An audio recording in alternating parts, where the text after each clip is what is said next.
Ang problema mo na itong mga tao, kay naay gisulti sa pulong sa Ginoo, maoy wala na ito buhata. Kadto noong gisulti sa demonyo, mo'y atong gibuhat.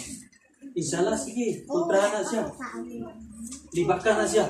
Muna yung mga pulong ni Satanas. Ang gusto sa Satanas nga, kung libakan na ka, libakan na siya. Sa inyo sa pulong sa Ginoo, ayaw ka mo paglibakan na. Ayaw ka mo pag ginautan. Pag yun ang Biblia, ayaw pag ginautay, ayaw pag ibaka. Atong game mo, huwag sa matawanan. Paguyag dalang matawanan. Ay, ikiha na. Ato, nagkapitan yung mag-abot. Diba? Dilit man taga paubos. Ang Biblia na ngayon, pagpaubos ka mo. Yung usahay, hindi mo na ito iuyo na itong ginaboy. Hindi mo kita magpaubos. Gamay rin ito na dunggan. Bilibag ko tagamay. Asam na rin sila kay.